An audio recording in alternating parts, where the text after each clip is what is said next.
What's up, y'all? Thanks for joining us today. Welcome to another episode of Real Talk 1012. You're here with Jeff, Coach Jeff, the commissioner. Coach Kenny couldn't join us today. He talked a lot about the need of his team getting ready for this red hot Seahawks team. So he could not be here. I think his team is practicing. I think they may have practiced, I think this is the 20th hour this week that they practice. So, nah, just joking. We miss you though, Coach Kenny, and look forward to seeing you on the show next week.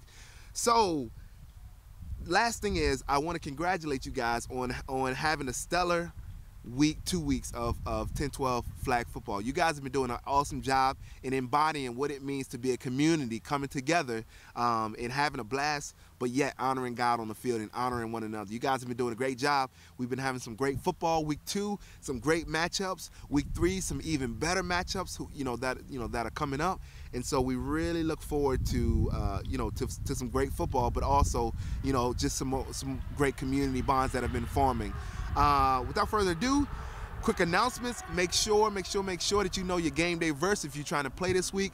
The game day verse this week comes from Matthew chapter 11, verse 28, and it says, "Then Jesus said, 'Come to me, all you who are weary and carry heavy burdens, and I will give you rest.'" And so make sure that you know that game day verse if you want to play tomorrow. Also, make sure that you pay your $10, okay, for your league fee, or sign up to do your game day job. Come week 4, if you have not paid this, you will be ineligible and not able to play from week 4 on and through the playoffs until you pay.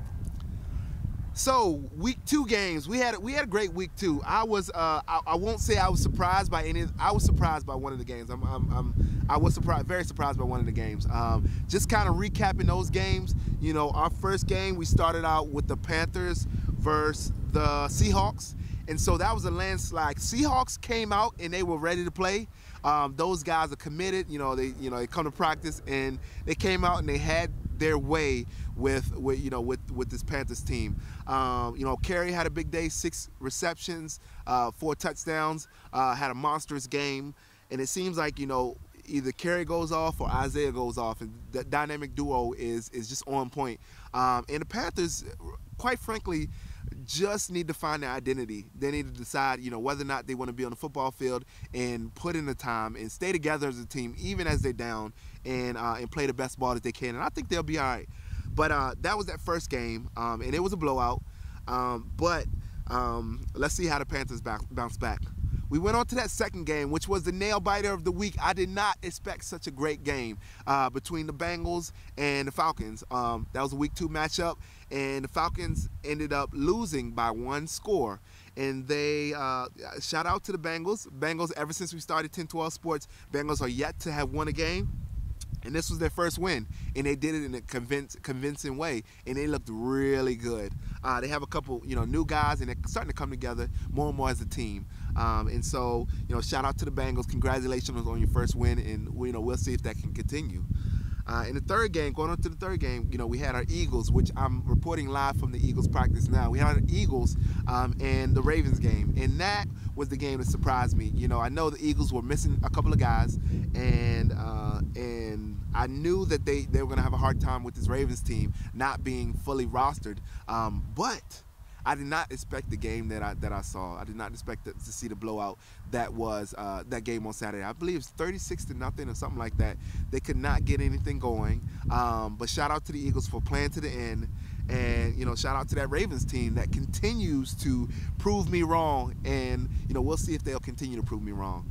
But without further ado, we're going to talk about our week 3 matchups. We got some great matchups coming out.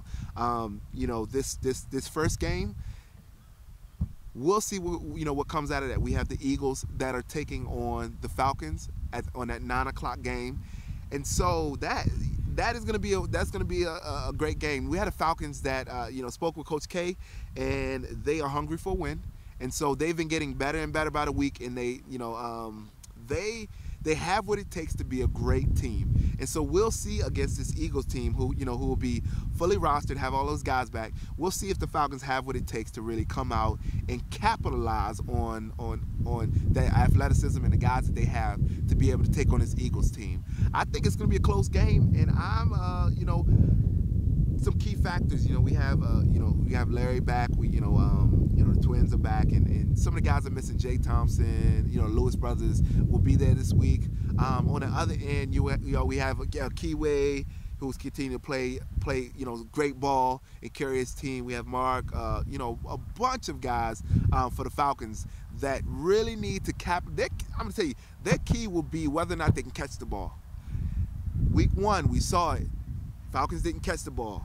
They caught an L. They lost. Week 2, we saw it. The Falcons couldn't catch the ball. They caught a loss.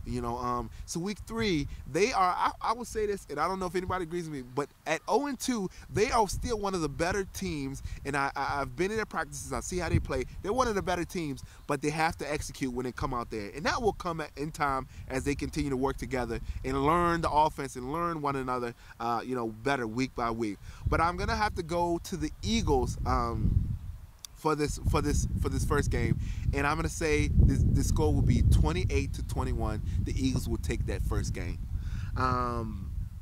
Yeah, I wonder what Coach Kenny would say, but he's not here because his guys are getting ready for the Seahawks.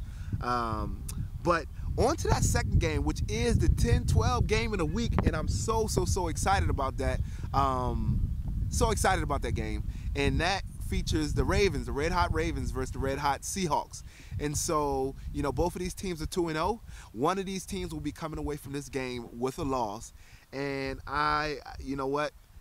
It's a hard call, but I'm going to have to go with the Seahawks for this one. They've been committed. They've been playing as a team. Their teamwork, hands down, is the best, I would say, in the league. The dynamic duo of Isaiah and Kerry have been really tearing up, the red zone. And, Rashad has been doing a great job. Their defense has been Remy, Malik. Those guys have been pulling flags so well. I do not see an area where they are weak right now. And that's scary. And so I'm going to have to say the Seahawks win this game, and I'm going to have to say it's 34-32 that the Seahawks take this out. I will say this, though. There are a couple of different factors that are going to decide this game. We talked last week about Chris Hall and him coming out, and, he showed up last week, and I think this game is gonna play a lot on his shoulders. Whether or not, we see him on defense and offense, scoring touchdowns, getting interceptions, whether or not he's able to step it up even more. He's getting better week by week, and we'll see. He'll be a key factor in that game. Also, Tay, who's leading the league in passing touchdowns, he's continuing to look sharp. If he looks sharp, they're going to be hard to. This Ravens team is going to be hard to stop. We'll see how he does against just a great secondary in the Seahawks, but he's going to be a key factor. And then the third thing is Lamont. Lamont has been having a great first 2 weeks on the offensive end and on the defensive end. We'll see which Lamont shows up tomorrow. I have no doubts that he will show up, but we'll see. They haven't faced competition like this yet this year. Some other guys, Cookie, Rashad. We'll see how that secondary does. A couple other guys, Keon. We'll see how the secondary does against just an aerial passing attack. But I'm gonna have to go with the Seahawks. I usually go against them, and but I'm gonna have to go to Seahawks this week. And here's the other thing: we're watching the NBA Finals right now, and come Game 3, Warriors were up 2-0, and so everyone said, "Don't get happy yet." Why? Because we saw what happened last year. And here's what I'm gonna say to the Ravens: I love you guys. You guys are one of the funnest teams, and I love each and every one of you guys. But Coach Kenny, I'm going to say this. Don't get happy yet. We seen Ravens rewind back to last year. They went up 2-0, and then they tanked from there. And while I don't think they will end up tanking, I will say that they have a long road ahead of them. That they can win every game if they wanted to, but we'll see what kind of consistency they have. So that's the game of the week, 10 o'clock. Come out and check them out. Game number 3, it'll be a fun game. It's the Panthers versus the Bengals. And, like I said before, the Panthers, they're at a point where they're searching for their identity, trying to find committed guys, trying to find out what kind of team they're going to be, whether or not they are committed, and whether they really want to be a great football team. They have the athletes. They have the coaching staff. Coach Donnell, Coach Avon do a great job with those guys and have a lot of football knowledge. So yeah, we'll see what team shows up there. But I will say that the Bengals are red hot. Isaiah, Jaron had a great game. Isaiah, newcomer, had a fabulous game. Josiah, Battle, is there, is having a great game. Cameron is, they have a bunch of different weapons. Long, tall guys who can go up and get the ball. And so that's going to be hard for the Panthers to stop, being one of the smaller teams. But we'll see if the Panthers can use their speed against this Bengal team who are on a winning streak. It's good to say that. They're on a winning streak. And so, but I'm going to have to take the Bengals 21-7 for this third game, which starts at 11 o'clock. So we'll see. You know what? I know you guys think I'm a joke. I'm not doing so well in my predictions for this year, but I will say that this week, I just feel something different. I feel like this is a 3-0 week for me. I feel like my predictions will be right on track. Maybe even the scores, also. And I'm losing credibility by the week, but this is the week that I gain it back. So we'll see what happens this week 3. Some great matchups coming up.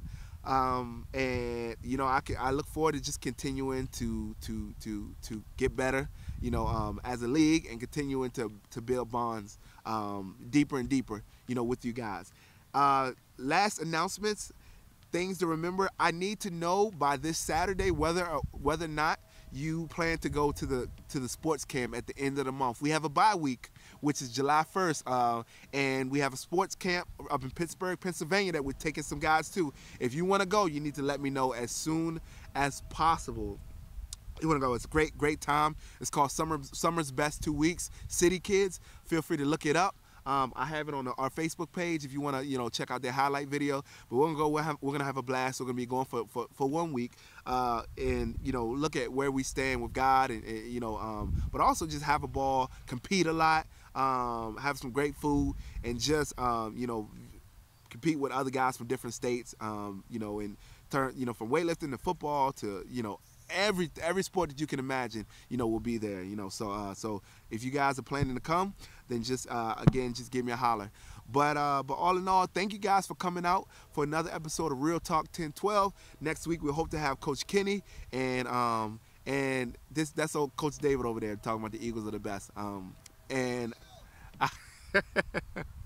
so the Eagles, I say the Eagles got to bounce back. That's what I will say. But thank you guys for joining us. Let's have a great week 3. And again, memorize that verse, Matthew 11:28, and be blessed, y'all.